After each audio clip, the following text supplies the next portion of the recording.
Madam President, members of the Court, there is an urgent need for provisional measures to protect Palestinians in Gaza from the irreparable prejudice caused by Israel's violations of the Genocide Convention.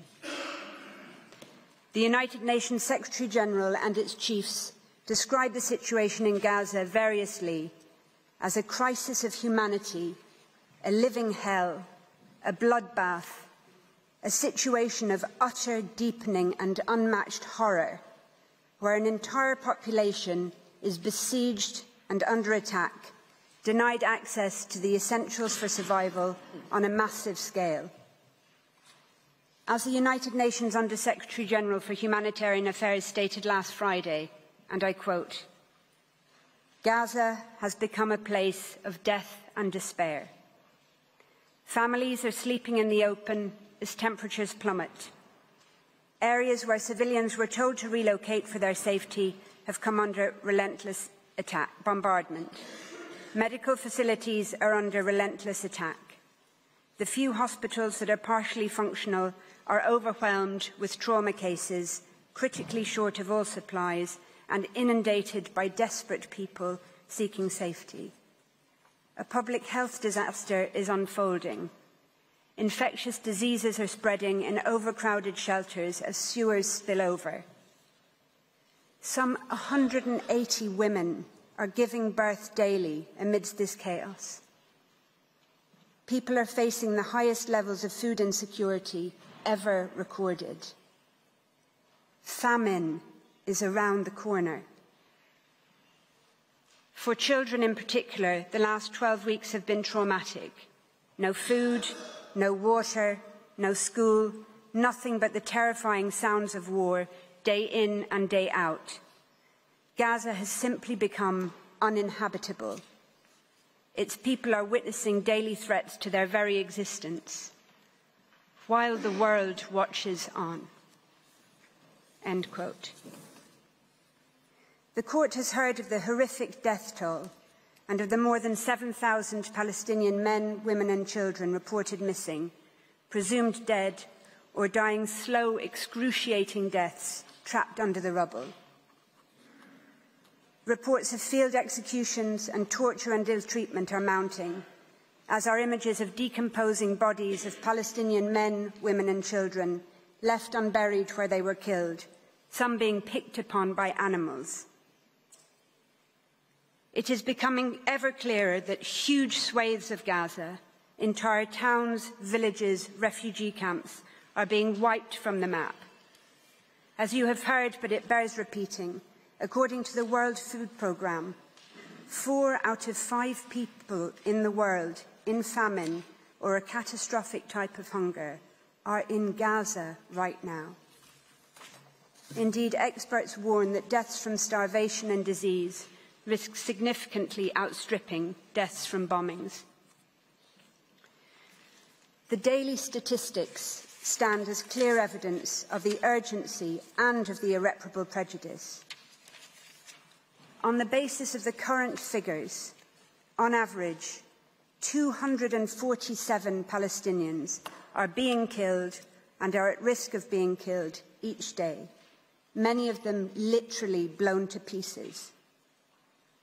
They include 48 mothers each day, 2 every hour, and over 117 children each day, leading UNICEF to call Israel's actions a war on children. On current rates which show no sign of abating, each day over 3 medics, 2 teachers, more than 1 United Nations employee, and more than 1 journalist will be killed, many while at work or in what appear to be targeted attacks on their family homes or where they are sheltering. The risk of famine will increase each day. Each day, an average of 629 people will be wounded, some multiple times over, as they move from place to place, desperately seeking sanctuary. Each day, over 10 Palestinian children will have 1 or both legs amputated, many without anaesthetic. Each day, on current rates, an average of 3,900 Palestinian homes will be damaged or destroyed. More mass graves will be dug. More cemeteries will be bulldozed and bombed and corpses violently exhumed, denying even the dead any dignity or peace. Each day, ambulances, hospitals and medics will continue to be attacked and killed.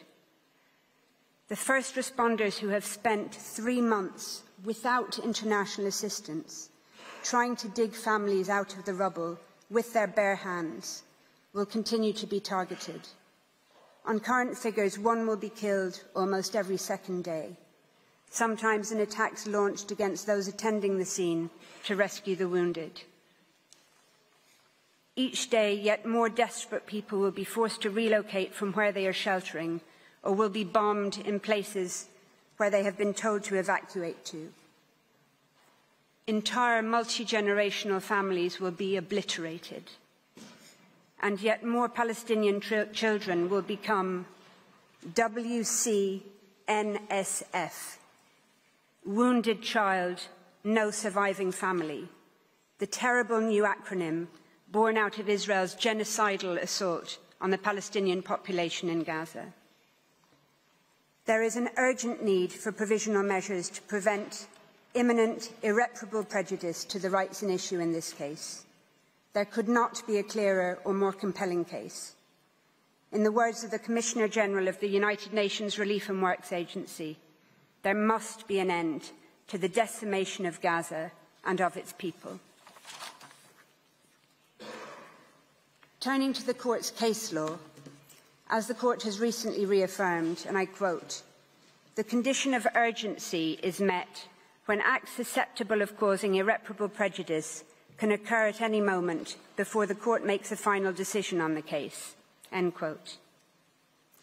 That is precisely the situation here.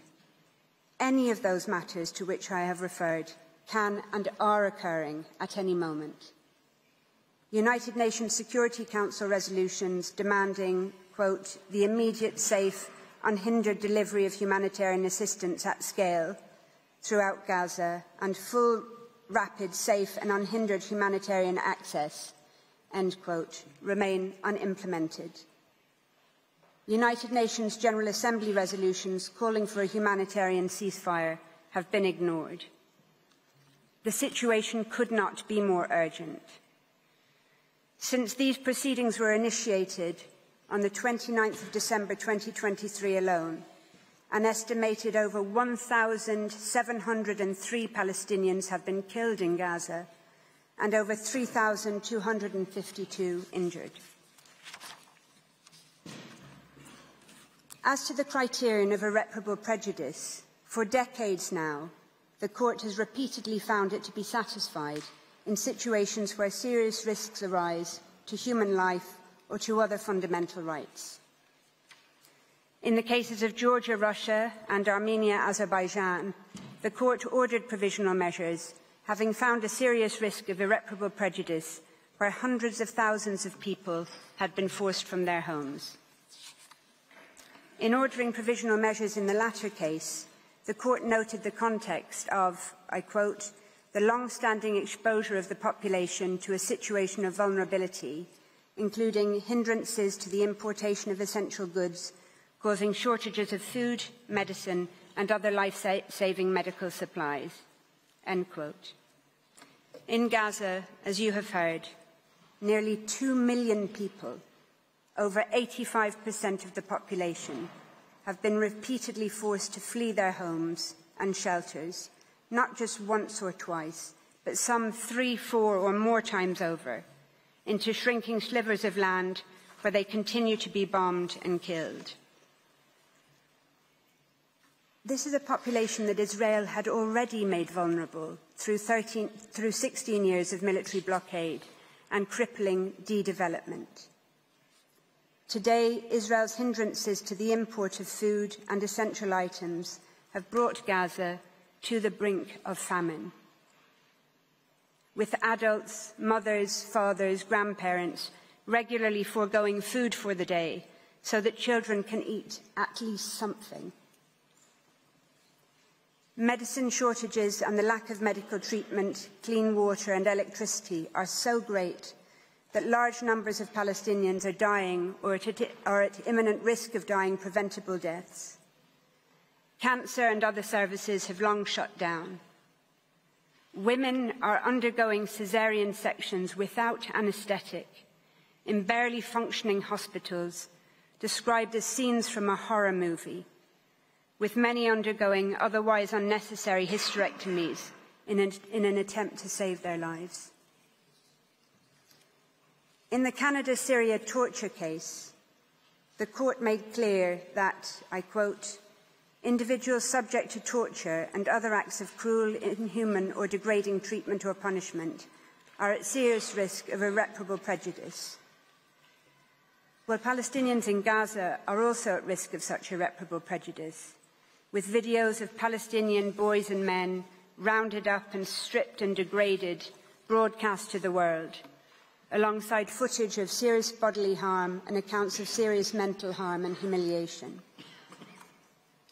In Qatar, United Arab Emirates, the court considered provisional measures to be justified, having regard to the risk of irreparable prejudice deriving from factors such as people being forced to leave their places of residence without the possibility of return, the psychological distress of temporary or potentially ongoing separation from their families, and the harm associated with students being prevented from taking their exams. If provisional measures were justified there, how could they not be in Gaza, where countless families have been separated, with some family members evacuating under Israeli military orders and others staying behind at extreme risk to care for the wounded, infirm and the elderly, where husbands, fathers and sons are being rounded up and separated from their families, taken to unknown locations for indeterminate periods of time. In the Qatar case, the court issued a provisional order where harm to approximately 150 students was an issue. In Gaza, 625,000 school children have not attended school for 3 months, with the United Nations Security Council expressing deep concern, I quote, that the disruption of access to education has a dramatic impact on children and that conflict has lifelong effects on their physical and mental health. Almost 90,000 Palestinian university students cannot attend at university in Gaza. Over 60% of schools, almost all universities, and countless bookshops and libraries have been damaged or destroyed, and hundreds of teachers and academics have been killed, including deans of universities and leading Palestinian scholars, obliterating the very prospects for the future education of Gaza's children and young people. Notably, the court has found provisional measures to be justified in all 3 cases where they were previously sought in relation to violations of the Genocide Convention. It did so in Bosnia and Serbia in 1993, finding on the basis of evidence that was certainly no more compelling than that presently before the court, that it was sufficient to determine that there was, and I quote, a grave risk of acts of genocide being committed. The court found provisional measures to be justified in the Gambia-Myanmar case on the basis of a risk of irreparable prejudice to the Rohingya, subject to, quote, mass killings as well as beatings, the destruction of villages and homes, denial of access to food, shelter and other essentials of life. More recently, in indicating provisional measures in Ukraine-Russia, the court considered that Russia's military activities had, quote, resulted in numerous civilian deaths and injuries and caused significant material damage, including the destruction of buildings and infrastructure, end quote, giving rise to a risk of irreparable prejudice. The court had regard to the fact that, quote, attacks are ongoing and are creating increasingly difficult living conditions for the civilian population, end quote, which it considered to be extremely vulnerable. The court also considered the fact that, I quote again, many persons have no access to the most basic foodstuffs, potable water, electricity, essential medicines or heating, and that many were attempting to flee under extremely insecure conditions. This is occurring in Gaza on a much more intensive scale to a besieged, trapped, terrified population that has nowhere safe to go. Lest the contrary be suggested, it is clear from Ukraine-Russia that the fact that the urgent risk of irreparable harm arises in a situation of armed conflict does not undermine, much less preclude, a request for provisional measures. That's also clear from the Court's other judgments. So in the case of armed activities on the territory of the Congo, for example, the Court ordered provisional measures based on its finding that, quote, persons, assets and resources present on the territory of the Congo, particularly in the area of conflict, remain extremely vulnerable, and that there was a serious risk that rights at issue in the case may suffer irreparable prejudice, end quote. Similarly, in Costa Rica, Nicaragua, the Court indicated provisional measures in part on the basis that the presence of troops in the disputed territory gave rise, I quote, to a real and present risk of incidents liable to cause irremediable harm in the form of bodily injury or death, end quote. In relation to the Genocide Convention in particular, the Court recalled in Gambia, Myanmar, that, quote, states parties expressly confirmed their willingness to consider genocide as a crime under international law, which they must prevent and punish independently of the context of peace or of war in which it takes place, end quote. More recently, in the case of Guyana, Venezuela, the Court considered that the serious risk of Venezuela, quote, acquiring and exercising control and administration of the territory in dispute, end quote, gave rise to a risk of irreparable prejudice to the rights asserted in the case. Similar factors are an issue here, having regard to the territorial ambitions and settlement plans for Gaza being raised by members of the Israeli government, and the relationship of those factors to the very survival of Palestinians in Gaza as such. Similarly, any scaling up by Israel of access of humanitarian relief to Gaza in response to these proceedings or otherwise would be no answer to South Africa's request for provisional measures. In the case of Iran, United States, the Court found a risk of irreparable harm from the exposure of individuals to danger to health and life caused by restrictions placed on medicines and medical devices, foodstuffs and other goods required for humanitarian needs. That was notwithstanding the assurances offered by the United States for it to expedite the consideration of humanitarian issues, and notwithstanding the fact that essentials were in any event exempt from the United States sanctions. The Court considered that the assurances were, I quote, not adequate to address fully the humanitarian and safety concerns raised, and that there remained a risk that measures adopted by the United States may entail irreparable consequences. In Armenia, Azerbaijan, unilateral undertakings to alleviate restrictions alongside the full resumption of humanitarian and commercial deliveries did not defeat requests for the indication of provisional measures. The Court was clear that while contributing, quote, towards mitigating the imminent risk of irreparable prejudice resulting from the military operation, those developments did not remove the risk entirely. Indeed, in Georgia, Russia, the Court made clear that it considers a serious risk to subsist where, quote, the situation is unstable and could rapidly change. The Court considered, quote, given the ongoing tension and the absence of an overall settlement to the conflict in this region, populations also remain vulnerable, end quote. Israel continues to deny that it is responsible for the humanitarian crisis it has created, even as Gaza starves. The aid it has belatedly begun to allow in is wholly inadequate and does not come anywhere close to the average 500 trucks being permitted daily before October 2023, even under the blockade. Any unilateral undertakings Israel might seek to give about future aid would not remove the risk of irreparable prejudice, not least considering Israel's past and current conduct towards the Palestinian people, including the 16 years of brutal siege on Gaza.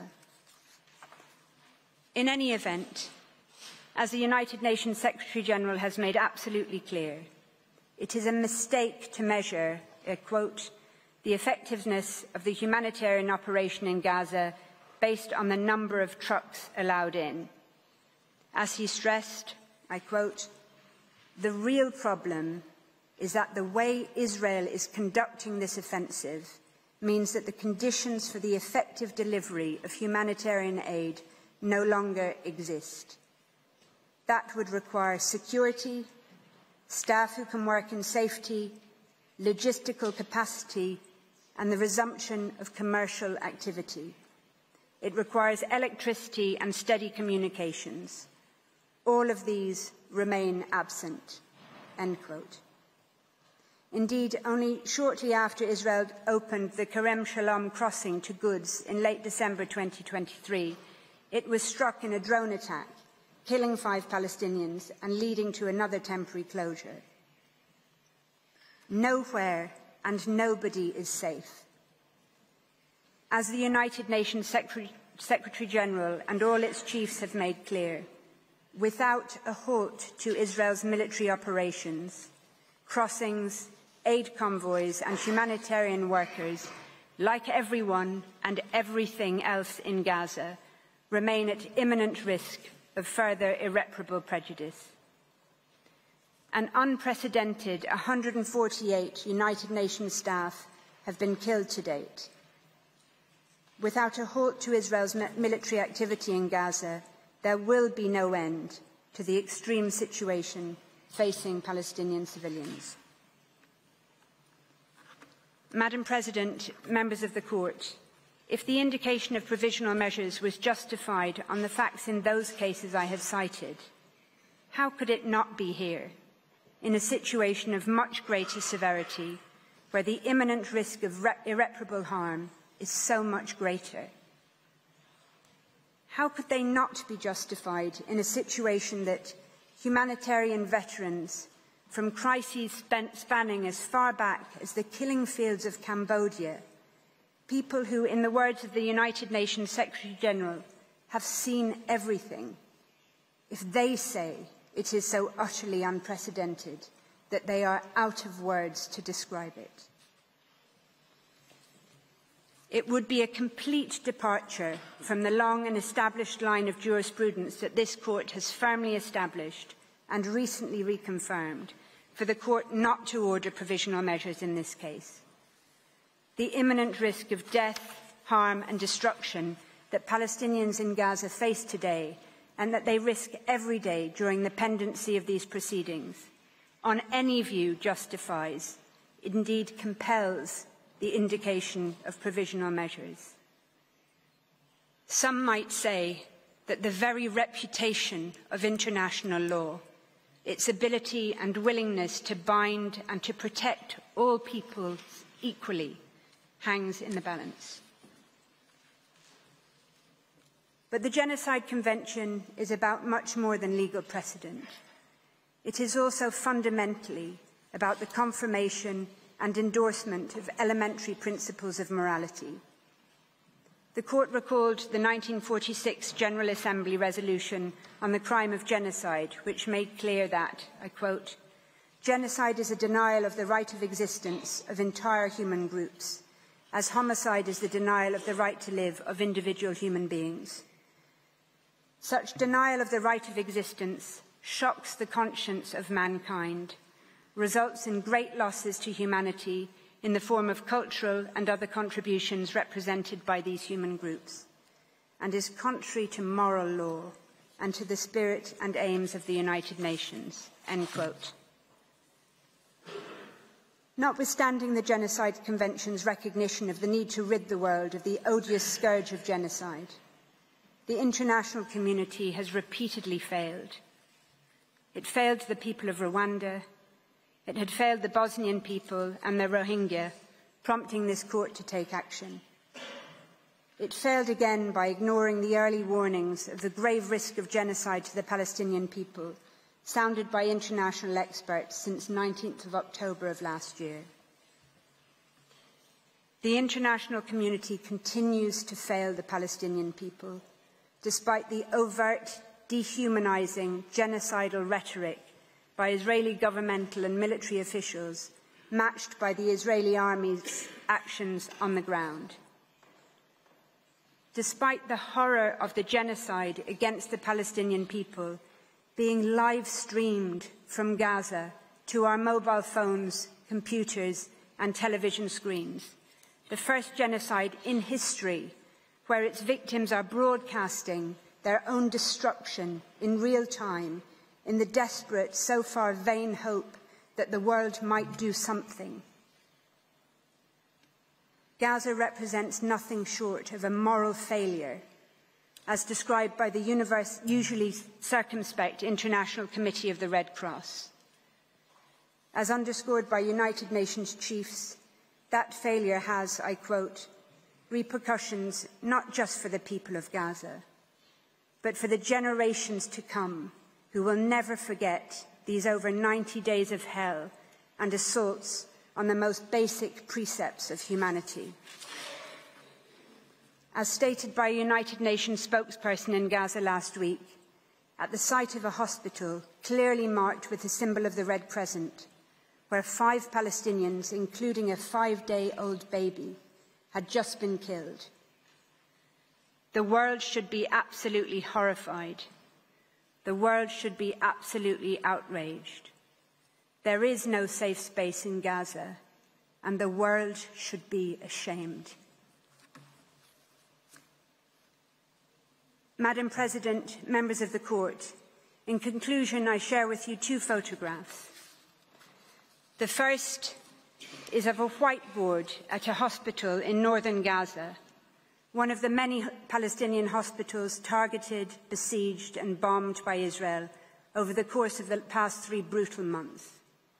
The whiteboard is wiped clean of no longer possible surgical cases, leaving only a handwritten message by a Médecins Sans Frontières doctor which reads, "We did what we could. Remember us." The second photograph is of the same whiteboard after an Israeli strike on the hospital on the 21st of November that killed the author of the message, Dr. Mahmoud Abu Nujayla, along with 2 of his colleagues. Just over a month later, in a powerful sermon delivered from a church in Bethlehem on Christmas Day, the same day Israel had killed 250 Palestinians, including at least 86 people, many from the same family, massacred in a single strike on Maghazi refugee camp. Palestinian pastor Mundhir Ishaq addressed his congregation and the world, and he said, and I quote, "Gaza as we know it no longer exists. This is an annihilation. This is a genocide. We will rise. We will stand up again from the midst of destruction, as we have always done as Palestinians, though this is by far maybe the biggest blow we have received." But he said, "No apologies will be accepted after the genocide. What has been done has been done. I want you to look in the mirror and ask, where was I when Gaza was going through a genocide?" South Africa is here, before this court, in the Peace Palace. It has done what it could. It is doing what it can by initiating these proceedings, by seeking interim measures against itself as well as against Israel. South Africa now respectfully and humbly calls on this honourable court to do what is in its power to do, to indicate the provisional measures that are so urgently required to prevent further irreparable harm to the Palestinian people in Gaza, whose hopes, including for their very survival, are now vested in this court.